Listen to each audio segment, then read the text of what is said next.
Everyone for signing on. I'll just echo Janine's comment that it would be really nice if we were all together in the museum, and especially on a day where we've had a lot of rain. It would normally we would say, oh, this might be a good day to go visit the museum. But I am always happy to be able to talk about the works in our collection and the work that we do at the Zimmerli. And we have, when we were conceiving these programs about this time last year, we noted that this was the two exhibitions in New York, which we have went to, presented an interesting opportunity to talk a bit about, as Donna said, this more hidden aspect of curatorial work that involves almost everyone at the museum at some point, and also gets us involved with colleagues and other institutions and helps us look at the collection in new ways.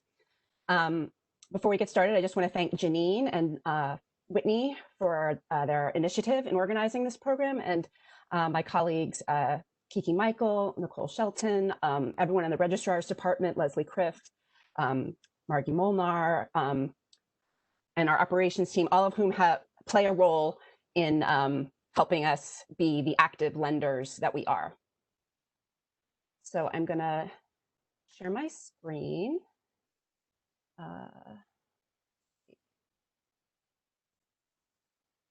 Let's see.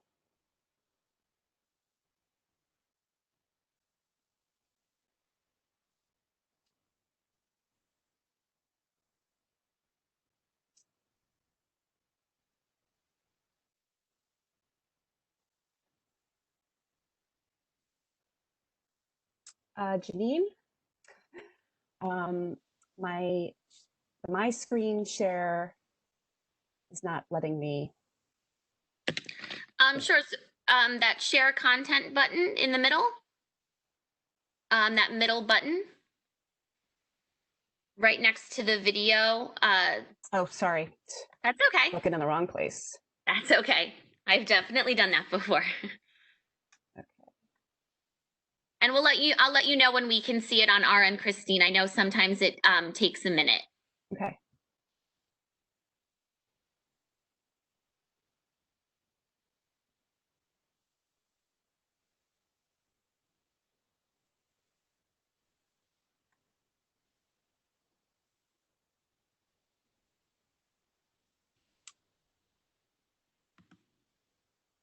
I'm not having any luck here. Okay, I'm going to let me try to switch you to presenter as opposed to panelist. Maybe that will help. Okay, yes, I think that did it. Okay. This is all a learning curve for us. Thanks, right, everybody. Here we go. You're starting to share. Okay.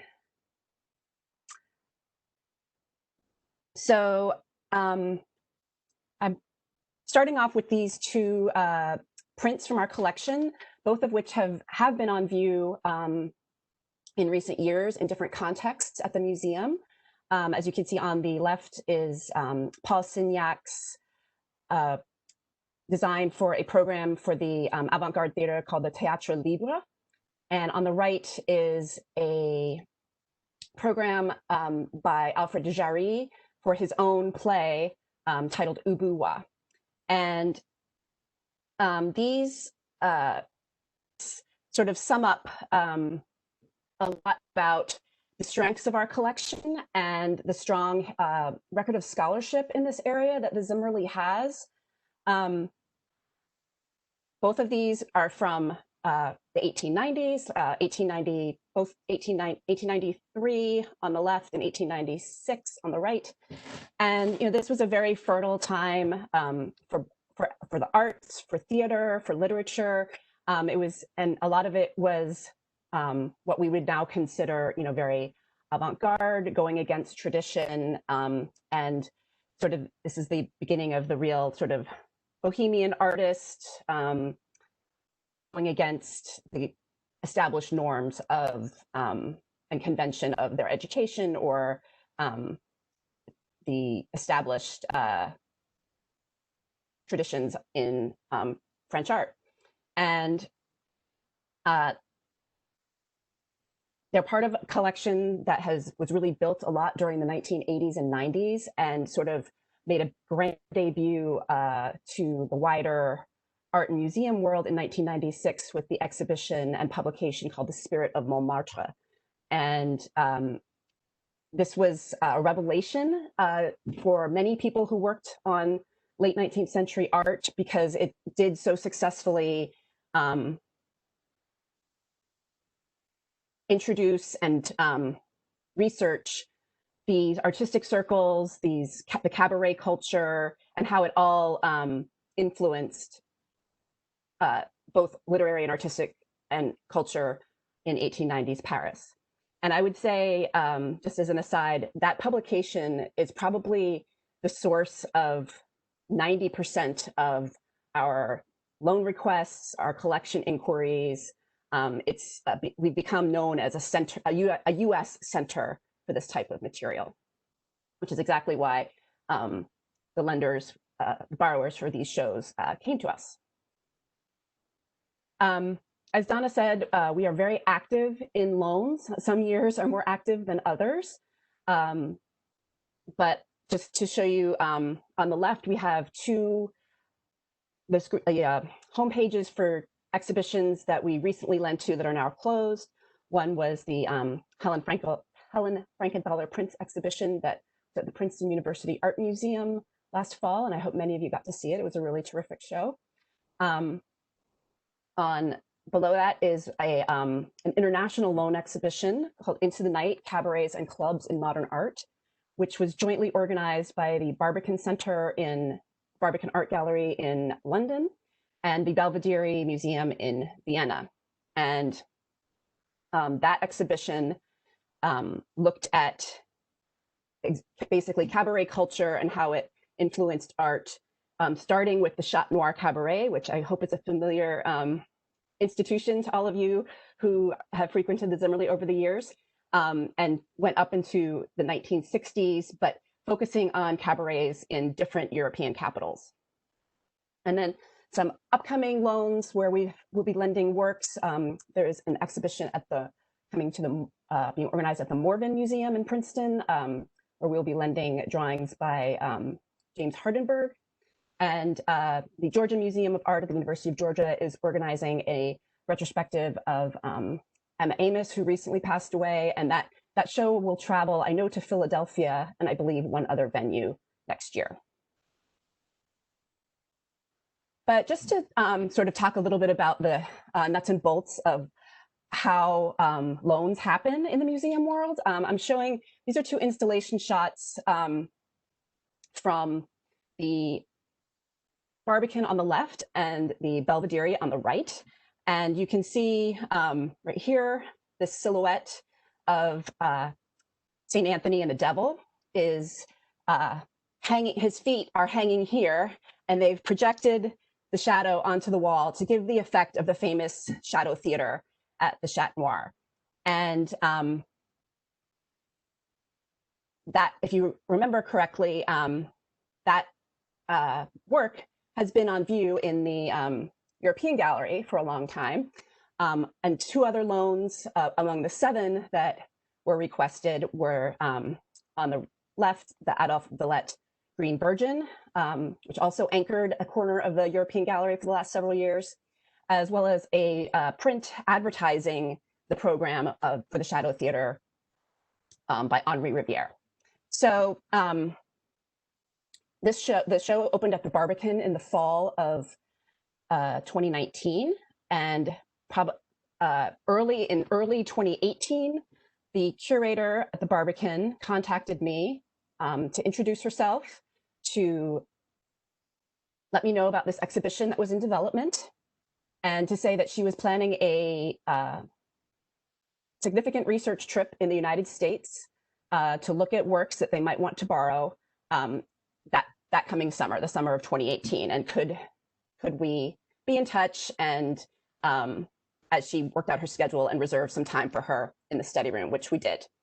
And so she came. We brought out all different kinds of objects for her to consider. She took pictures. She told me more about how the exhibition was developing. And then a few months later, when she returned and sort of went through all of her material, she sent the formal loan letter. And usually how this happens is it officially comes from the director, and it goes to the director of the institution being asked for loan objects. And so that is what happened. The loan letters are often long documents where they very specifically say what the show is about, the specific works they are requesting, what their sort of catalog, if there's going to be a catalog, all of this information that helps us consider the loan and should we lend or should we not lend. I should say most of the time we lend when we can. The reasons that you wouldn't lend are sometimes we get very last minute loan requests. And between the back end work that we need to do to prepare an object, plus the travel, plus if a gallery rearrangement is needed, we might have to decline. Occasionally, things are requested that we are either planning to show ourselves at the museum around the same time, or in the case of prints and drawings, they have been out on view too recently and they need to not be exposed to light until they can be displayed again. In this particular case, one thing that I had to factor in when I was thinking about recommending the loan was that I was going to have to significantly change the permanent collection installation in European in order to lend these works. But it was agreed that this was a very worthy project. It was a great opportunity for our collection to be seen in an international context, and at the beginning of this very cool exhibition that was all about the different aspects of cafe culture. So once the official loan request comes in, that's when I start working with our wonderful registrar's department to basically consider everything that we need to know about sending these works away for a long time. Is the work in good enough condition to travel? Should it be reframed so that it looks really nice in this exhibition? In the case of the silhouette, how do we want to, which is sort of an unusual type of object to hang, do we need to prepare it for hanging in a different way than we would at our own museum? And once we go through all of those discussions, we get back in touch with the borrower. We say, sometimes we say, great, we totally approve, we can't wait to participate. You'll be getting the official paperwork soon. Sometimes we say, we really want to participate, but we might need to get a new frame or some conservation before we're ready to lend. So this is all part of the sort of the loan negotiation. And then once it's decided to lend, the registrar kind of takes over and works with the registrar at the borrowing institutions to arrange for shipping and all the arrangements for installation. In terms of shipping for an international, you may or may not know that there are many companies that specialize in fine art shipping. There are several in New York, and we rely on them often to build special crates and to oversee shipments so that the security and safety of our artwork is always being monitored, even while it's in transit. So one of the things that we're probably going to have to talk about soon is how to revise our loan agreements in the event of a pandemic. Because while the show completed its run in London in January 2020, it traveled to Vienna in February, it opened, and then it closed. And so in March and April, we were getting doing a lot of correspondence to discuss what was happening in their places, what was happening in our places. We were in contact with, once the show did reopen in Vienna, but then there was a lot of conversation that I wasn't so much involved with about getting the pieces back. So you can imagine that it's a team effort, and it's a very detail-oriented process, and we are happy to have such our detail-oriented registrars seeing us through this. I forgot to say, and I'm not sure if we were doing it through the chat or questions and answers, but I'm happy to pause here and answer any questions that people may be submitting about loans or the Barbican show or anything like that.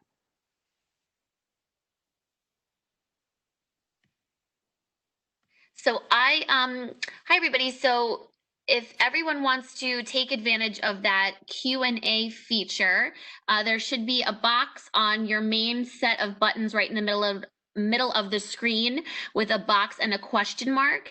I'll be monitoring those Q&As as they come in. And if you want, Christine, when we do get a Q&A pop up, I can either let you know and jump in, or we can wait till the end, whichever you prefer. Well, why don't I talk a bit about the Morgan show, and then I'll pause and we can take questions then, and then again at the end.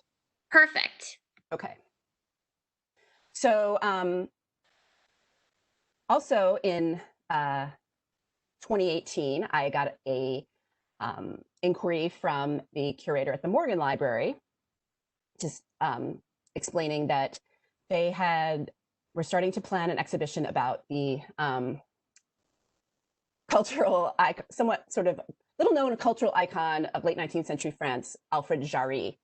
And it's sort of bittersweet. It was sort of bittersweet working on this because this was the last exhibition I saw in person before everything closed down. My last trip to New York was on March 7th, and I went to make sure that I could see the show, see how our works were integrated into the story they were telling about Alfred Jarry. And also it's a great opportunity to learn. I mean, the curators who are working on these shows are definitely the most up-to-date experts on these artistic figures. And it's just a great opportunity to learn. And as I said earlier, see our collection in a different light, which I'll talk about in a little bit.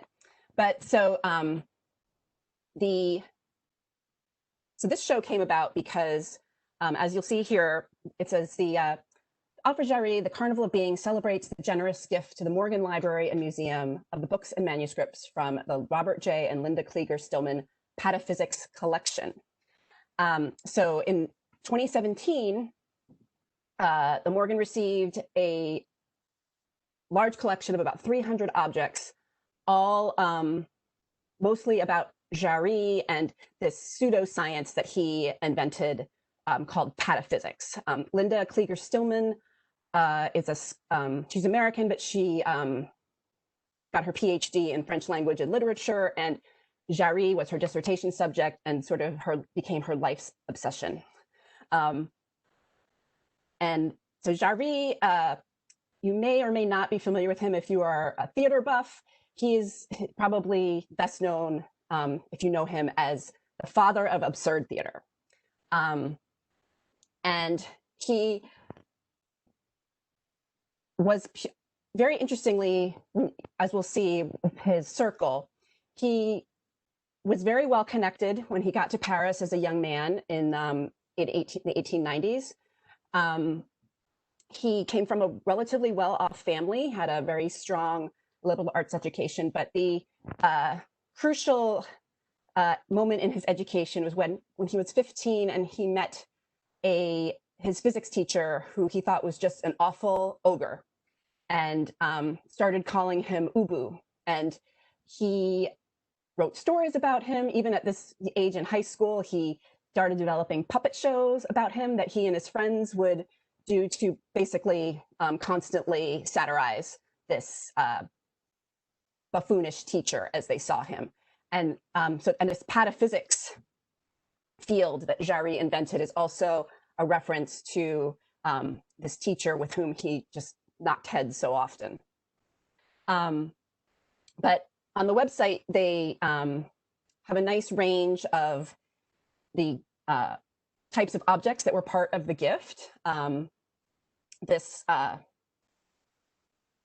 book, the Les Minutes du Sable Memorial, which uses is illustrated with Jarry's own woodcuts, is a very rare item in this period of illustrated books. But you can see that it includes printed material, it includes autographed letters, and it also includes works that sort of show the legacy of Jarry's writings and promotion of this type of absurd science, literature, theater. And I should say there, I learned in preparing for this that there actually is a Institute of Pataphysics in Paris. It was established in 1949. It's still there today. Pataphysics, as Jarry defined it, was, sorry, let me look at my notes. The science of imaginary solutions, which symbolically attributes the properties of objects described to their virtuality, to their lineaments. And whatever that means, Merriam-Webster boiled it down to an intricate and whimsical nonsense intended as a parody of science. So, on the left is an installation shot of the exhibition from that's on the Morgan's website, and then the other two are pictures that I took of our works in the exhibition. I just want to mention Jarry. So he, as I said, he arrived in Paris as a young man in his 20s, and immediately sort of connected with the artists who were frequenting the cabarets, like the Chat Noir. He started doing some freelance writing and art criticism for some of the many publications, and he was just what we would say a character. He was very short. He dressed in a very provocative way, and he was always on his bicycle, as you can see in his photo on the introductory text of the exhibition. So the works that we lent to this exhibition are really not about the pataphysics. They're about Ubuwa and the sort of theatrical sensation that it created when it was presented at the Théâtre de l'Oeuvre in 1896. And I'll just show you that print is a Zimmerli loan. This print is a Zimmerli loan, and this print is a Zimmerli loan. So it was a nice, it was really nice to walk into that green section of the exhibition and see so many of our old friends. But here's a close-up view of the two theater programs that I circled in the previous slide. So I started with the program on the left, and then the second is another production of of Ubuwa that was presented a year later. As I said, Ubuwa was a sort of ongoing part of Jarry's work, and he wrote poems. As we'll see, he created almanacs about Ubuwa. But Ubu was basically a caricature of sort of excess and totalitarian power and sort of powerful people who didn't have either the knowledge or the preparation to be in that position. And Jarry always conceived of it as a puppet show. But he started working at the Théâtre de l'Oeuvre, which was one of the avant-garde theaters that was primarily trying to present new work. Unlike painting and literature in France, theater was sort of the last cultural field to really modernize and get away from French tradition in the 19th century. And the 1890s was a very fertile time where instead of the official theater, these smaller theaters that were subscription theaters which were presenting new work, some experimental, some, for instance, Théâtre de l'Oeuvre was one of the first to present a translation of Henrik Ibsen's plays. So just introducing a whole new canon to French theater. And Alfred Jarry became an assistant to the artistic director of the Théâtre de l'Oeuvre and started to press his case to say, Ubu was a puppet show, but maybe we should do it with real people. And so the director said, okay, let's give it a try. There was a whole group of artists who, like Edouard Vuillard, Pierre Bonnard, who became one of Jarry's very good friends, who were all designing costumes and sets for the Théâtre de l'Oeuvre. And it's fun to imagine that these guys were working together on productions on all different aspects of the artistic scene, technical scene for these productions, and they would head down the street to either the Chat Noir Cabaret or the Cat's Art Cabaret, and then often they would hang out at the editorial offices of the various publications they were writing for. So it was a very fluid and exciting milieu to be in for all of them. So as you can see with what's happening with the scene that is portrayed on the program for the Théâtre de l'Oeuvre presentation shows Ubu at right. He's a huge fat man. He's holding a big money bag. He's got this wacky weapon, and he's basically is burning the house of his constituents down. The play itself broke with so many conventions, including that the very first word spoken in the play is a French vulgarity that you're probably all very familiar with, merde. And this was a big shock. And then it was followed by the sort of absurd antics of Père Ubu, who was basically a farmer who is cajoled by his wife to sort of start a revolution and proclaim himself king, and then hilarity and craziness ensue. And from what I understand, the reaction, it played for 2 performances, and the reaction was akin historically to something I think a lot of us have heard about, is the premiere of Stravinsky's Firebird, which also apparently had a huge reaction of protest and was considered vulgar, and people, it's kind of, well, I can't believe I paid good money for this kind of thing.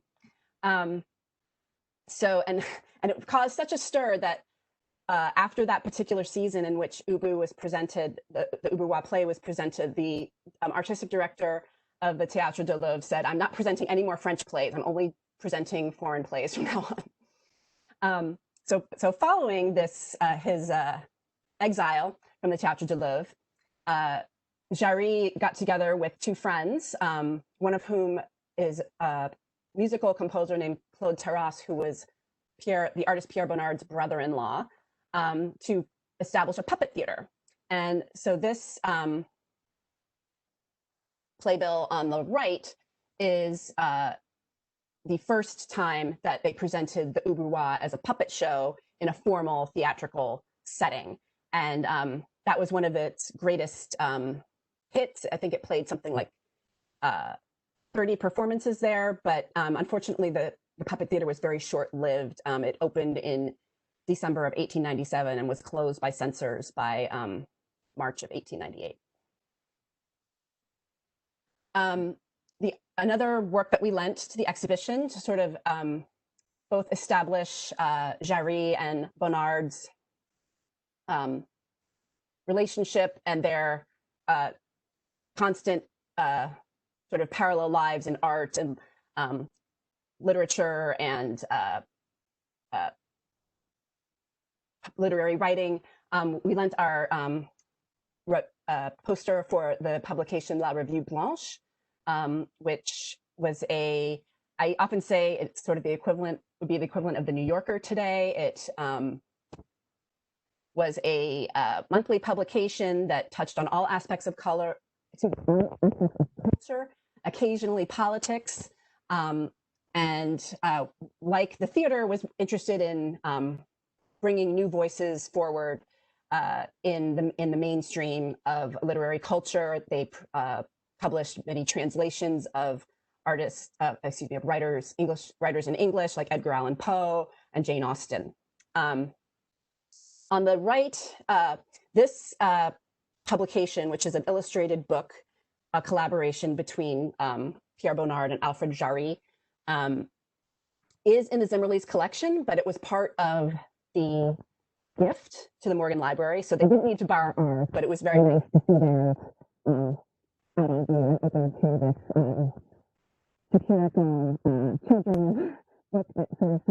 children's books by going through the vowels with Pere Ubu's sort of morbid outlines.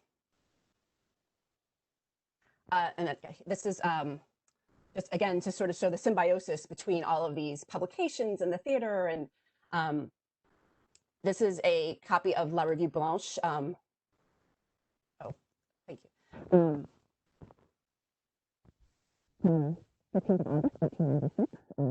So you can see it's there are different articles, some poetry, but on the back, curiously, is Jarry, one of Jarry's woodcuts that he created to portray Pere Ubu, and the text in the upper right sort of is the La Rue Blanche basically doing some advertising for the upcoming season of the Théâtre de l'Oeuvre and the premiere of Alfred Jarry's Pere Ubu. So Emil Bernard, the French artist, printmaker, who was associated with the group of Pont-Aven School and Paul Gauguin, working out in Brittany to think about new ways to create art, also became a friend of Alfred Jarry's. And I was very excited to see this publication in the exhibition on the left. One of Jarry's artistic projects was to create publications, which are now very rare, that reproduced or reintroduced old popular woodcuts. The first was called Imagier, and the second, which only unfortunately lasted for 2 issues, was this large publication. It's only illustrations. There's no articles. Called Perhendirium. It's hard. This publication is huge. I was not familiar with it, so it was very exciting to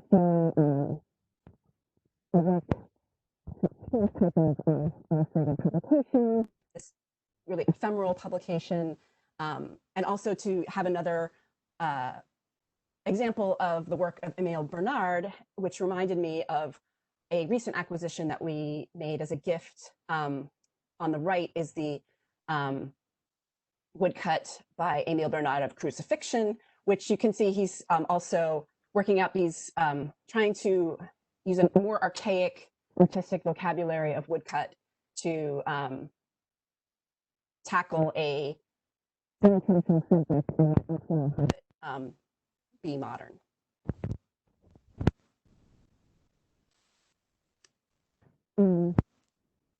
The other work that one of our most famous sheets from the collection known as Lemur, which you may or may not remember, an exhibition that we did.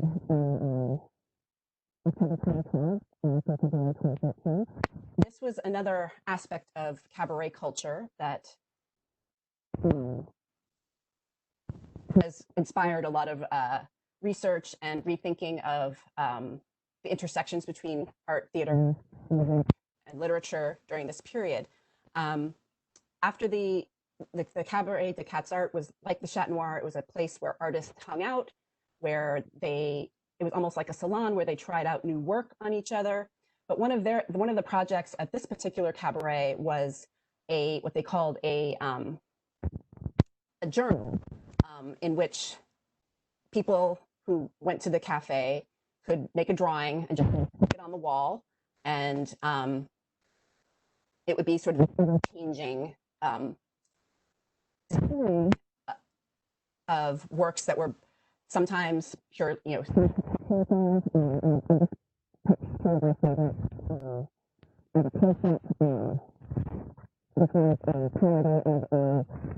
Crusader tale, republished in the 1880s as a very luxurious book.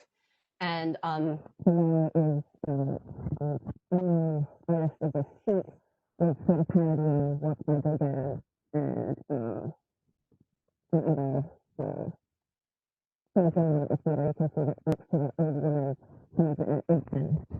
next to her. So it's a very fun. You can see from the they're all pretty small drawings. Subjects range from parody to sometimes they're very politically oriented, and sometimes they're just collages of newspaper clippings. So it really appeals to a very absurd.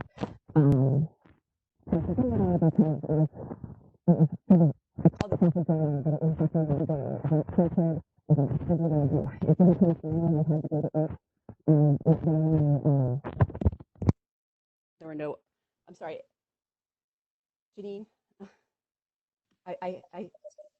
Hi, Christine. Yes, we're just you're a little bit muffled, so I was just wondering if you wouldn't mind just checking if you're using headphones or anything, just where you're connected to. Okay, can you hear me now? I hold. Yes. Okay, sorry everyone. That's okay. So I think this this idea of a collaborative journal that was not meant to be serious in any way definitely appeared to Jarry's sensibility. We do know that he frequented the Cabaret des Quatre Arts, and the work on the right is the one that is in the Morgan exhibition. This is, and you can see why it may have appealed to Jarry. A very famous performance of a poem by Jehan Rictus.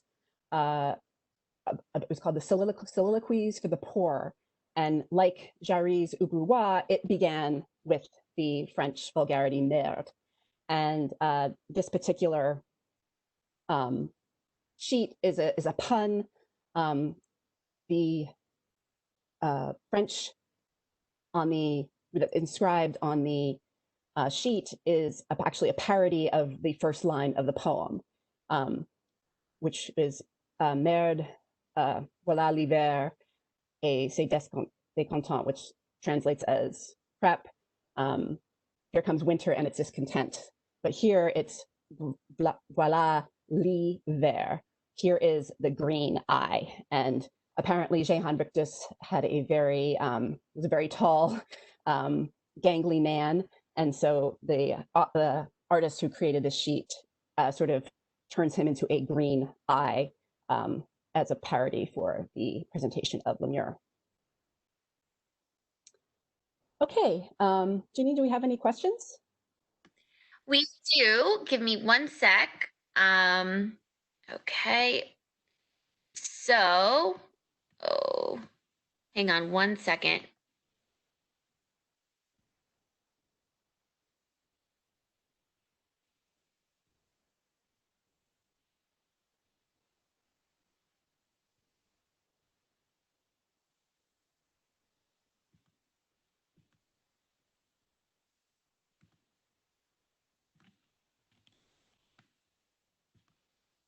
I'm sorry, the question seemed to have disappeared, but I know Todd was asking who absorbs the cost of a loan when conservation is needed? Is it us as an institution, or who we will be lending to? Most often it is the borrower. And depending on, for instance, in the case of the Barbican loans, we had some conservation done on the Green Virgin painting, and that was covered by the lenders, so jointly by the Barbican and the Belvedere, although we mostly dealt with the Barbican throughout that. But we have had instances where conservation was subsidized by the borrower. And we've had instances where we said these things need conservation, here's the estimated cost, and then they've withdrawn the request for the loan. Great, thank you, Christine. Okay, so the other show that is, unfortunately, as you can see on the right, did not make it to its opening in March is this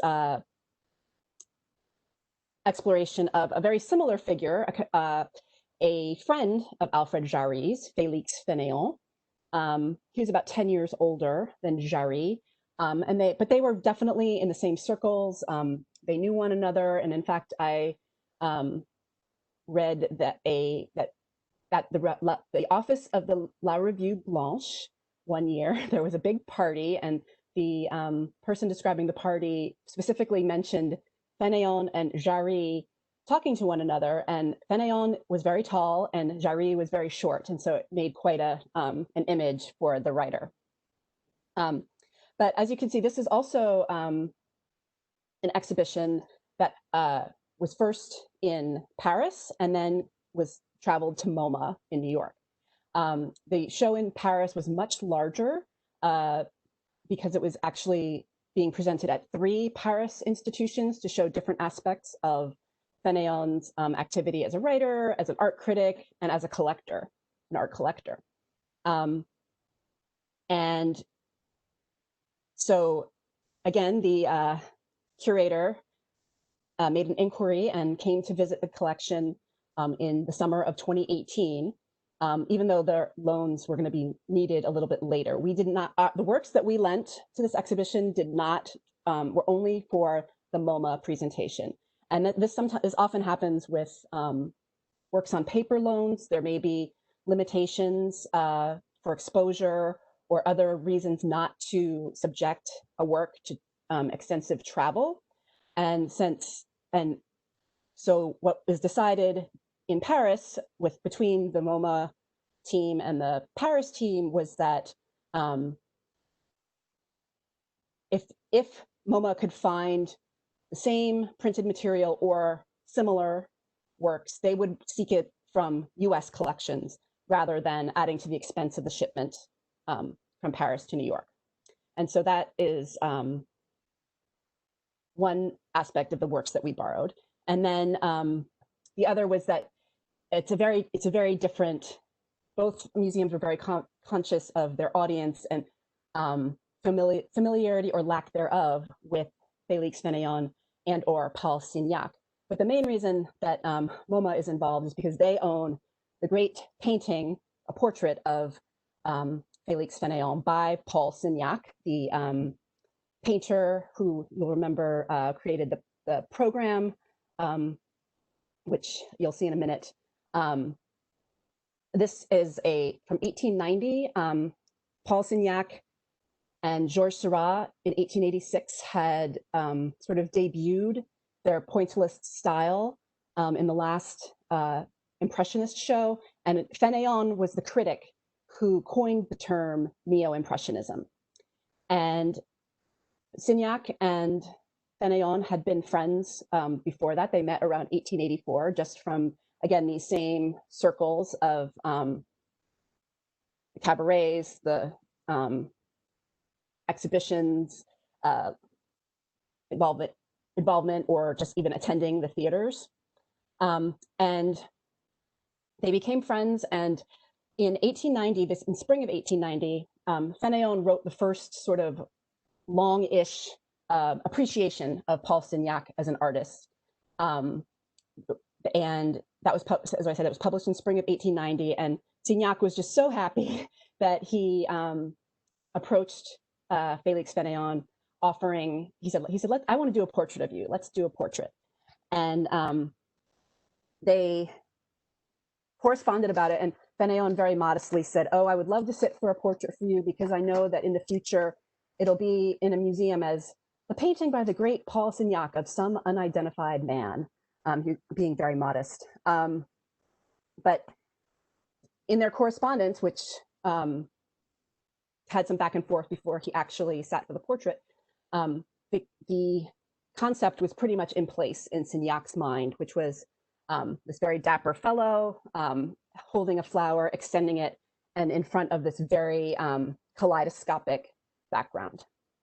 The painting, when it was exhibited, received very lukewarm reviews, but it's now considered probably Paul Signac's greatest painting.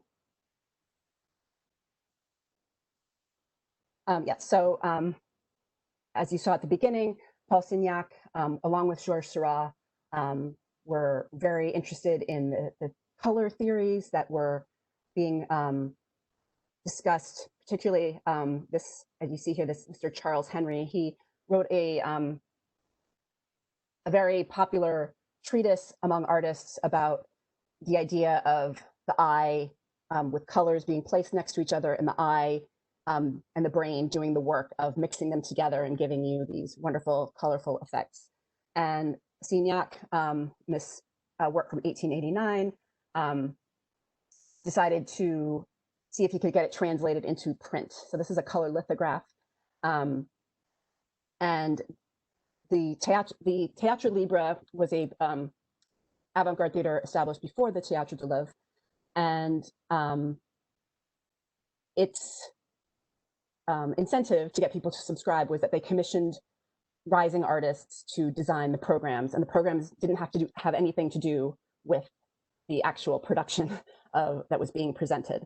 So artists enjoyed this freedom, and Signac, in this case, took the opportunity to showcase his interest in these color theories using the back of a theatergoer's head as the central motif. So when Félix Fénéon established his career as a writer, he, among the journals that he wrote for, was the one that was published by the Chat Noir. And I know it sounds unusual to us today, but yes, this Cabaret had its own journal that it established in the 1880s, right around the time that the Cabaret itself opened. It was there that he met many of the artists who he would continue to be his friends, including Théophile Steinlen. This is Steinlen's famous poster, I'm sure very familiar to many of you. Among the last works that he made to advertise the Chat Noir, because this was 1896, Rodolphe Salis, the owner, whose name you see on the bottom, died shortly thereafter, and the club closed. But one thing that Steinlen and Fénéon had in common, which solidified their friendship, was that they were both very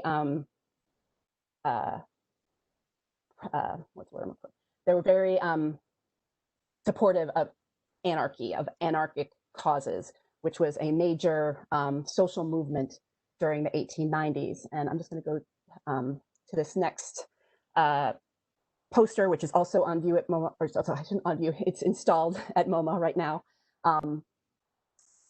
This advertisement for a journal that supported anarchic causes by this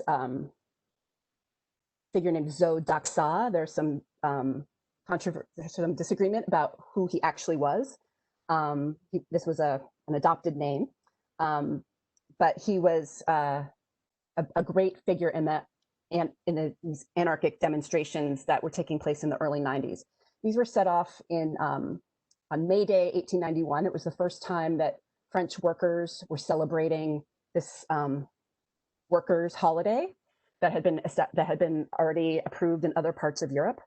And in a northern town called Formier, a peaceful protest was suppressed by police, and there were deaths and lots of injury. And this set off a wave of anarchic activity for about the next 4 years, sort of culminating with the assassination of the French president in 1894.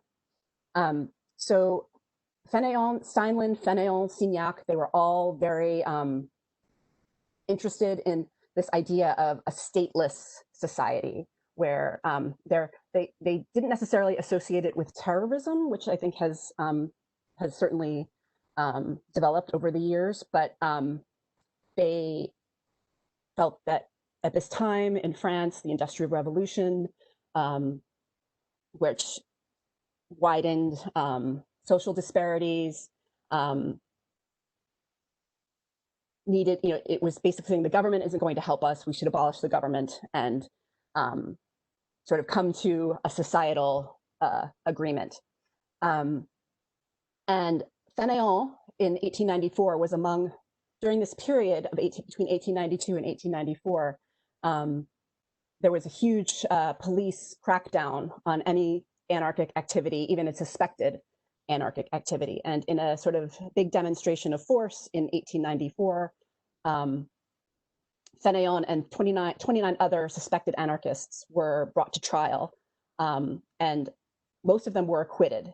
But it just, when Fénéon was among this group, it was a real surprise among his friends because he, as you saw from the Signac portrait, he was a very elegant, dapper man. He was always described as being very sort of proper. His day job was with the war ministry of the government. So he, it was a real revelation to his friends about this other life and interest that he had. He did contribute to many publications supporting anarchy, but always under a pen name. And then back to La Revue Blanche. After the trial in 1894, he was unable to get a lot of work, and the publisher of La Revue Blanche, Tade Nathanson, who was a very well-connected sort of public figure, whose wife also was very involved in these intellectual and cultural circles of the time, hired Félix Fénéon to first as basically just an editor, and then by 1896 he was sort of the editor-in-chief of the publication. And we have a very large collection of the run of La Revue Blanche. It's part of a rare book collection that we have at the museum that also was assembled largely in the 80s and 90s that it sort of helps support our research and giving a more a broader view of life and art in the late 1890s in Paris. And the MoMA really wanted to show several issues of La Revue Blanche that Fénéon had been involved with. So we lent 4 to them, and I did. It's not a very good photograph, so I didn't show it. But my colleague did send me a photo of the installation, and they're all shown sort of like this, just with the cover up, so you can see where Fénéon has contributed. One issue includes his translations of Edgar Allan Poe. One, his translations of Jane Austen's Northanger Abbey.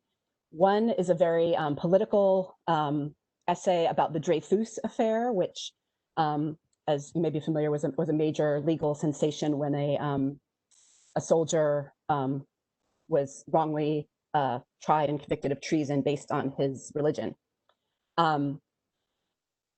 And just to bring us back to the La Revue Blanche, MoMA has the poster by Bonnard, so they didn't need to borrow it from us. And if they had wanted to, we would have been in a dilemma with the Morgan, since they had also requested it. But I wanted to bring back another portrait, which I really can't wait to see if we can get to see this exhibition. It's a small portrait by the artist Félix Vallotton of Fénéon at the Revue Blanche office. And it's sort of, I like this view of him in this sort of diligent working mode, which is definitely the public persona that he had, unlike Jarry, who was a very identifiable public figure. And I think the 2 exhibitions would have been a really great day in New York to see this one sort of wild, absurd Jarry, who was very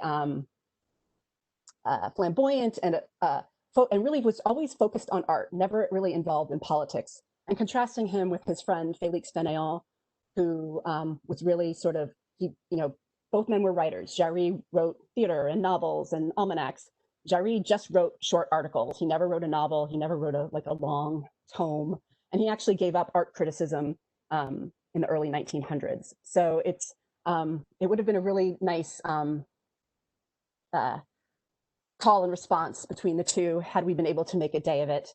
But I should say that all of our works that we've went to MoMA and the Morgan are still there. We just stay in touch with the teams there, and we extend the loans, and we hope that these shows will get to be seen by you and by everyone. And I'll take any other questions.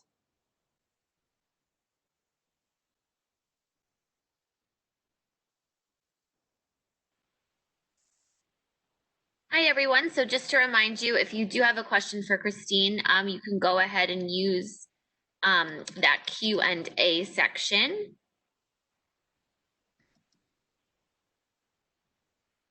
Christine, I will say, seeing that Saint Anthony and the Devil silhouette hanging with the shadow was such an exciting, different way to see a work that I've passed many a time. Yeah, I was really excited when I saw that. I was like, oh, that would have been so cool. For sure. And is that obviously that's something that takes, a lot of space. Was this a whole room dedicated to the installment of these silhouettes in this manner? It was basically, they were very, I know that the organizers were very interested in sort of giving from what they could glean, obviously with the Chat Noir, it's sort of based on photographs and drawings and prints of the interiors and the experience. But I think they were trying to give visitors the sense that they were going to experience like the Shadow Theater at the Chat Noir, or a particular theatrical performance at, I think one of the club, I can't remember the name of it, but I know there was a club in Geneva that they had also had a section about, and so on. So I think, and just looking at the websites about their programs, it was a lot. It was very club themed. Excellent. Our two loves, art and theater, Christine. We love when they intersect, right? That's right. Excellent. And I miss them both. Yes, me too. Me too. Wonderful. So everybody can go to our e-museum, and I'm sure some of these works that you showed that were on loan, are they on our e-museum page? I believe most of them are. Excellent. I wrote down. I don't think the journals. Okay. But definitely the posters and the silhouettes. Excellent. I think I have to go back into e-museum and favorite some more works from the European collection that you showed, Christine. Excellent. Oh, I have some questions. Just bear with me. WebEx is a little bit of a learning curve, and there's a lot of different arrows and collapsing and scrolling happening. So just bear with me. Let's see, someone asked how we get to the e-museum page. So on the Zimmerli's main website, you'll see a link, I believe, on the right-hand side announcing our e-museum collection. You can go ahead and click that link. There also, the direct link is zimmerli.emuseum.com. So you can go ahead there, and it will ask you to log in and create an account. And then from there, you'll be able to sort and filter all of the works in our collection. Also, you'll be able to make those favorites. So you'll be able to virtually visit some of your favorite works whenever you can. And there is a way to make your favorites public, which is which is a very fun way to get to see what everybody else enjoys. Give me 1 second. This chat is a little difficult to navigate. Give me 1 second. I know we have some more questions coming in. Christine, are you able to see the questions as well? I could see I could see the chat. I can't see Q&A. Okay. Oh, I just figured out how to expand it a little bit more. Um, Marcy, hi Marcy. Marcy asks, when something is returned, is there any work that has to be done to it? So kind of a vague question, but what's that process like?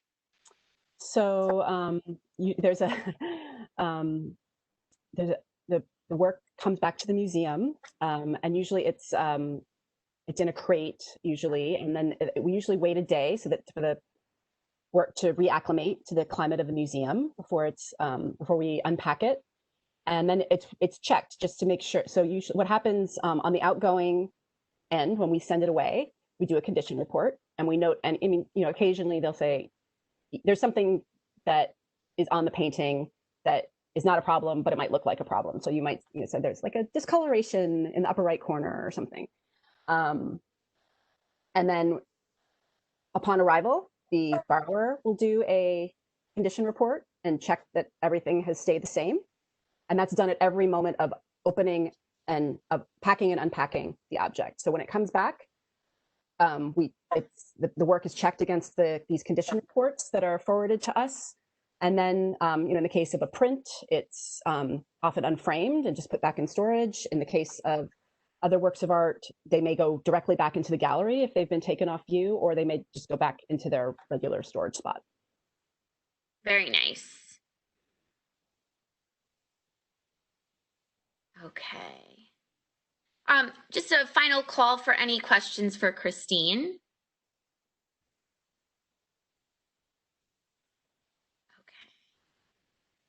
All right, so with that, I'd like to thank everybody so much for joining us. We certainly appreciate you you being here for the afternoon. And again, please be sure that you are signed up for our e-news and that you follow us on all of our social media pages to stay informed as to all the great programming we have planned for the fall. So once again, thank you, Christine. I feel like this is the moment where we all virtually clap.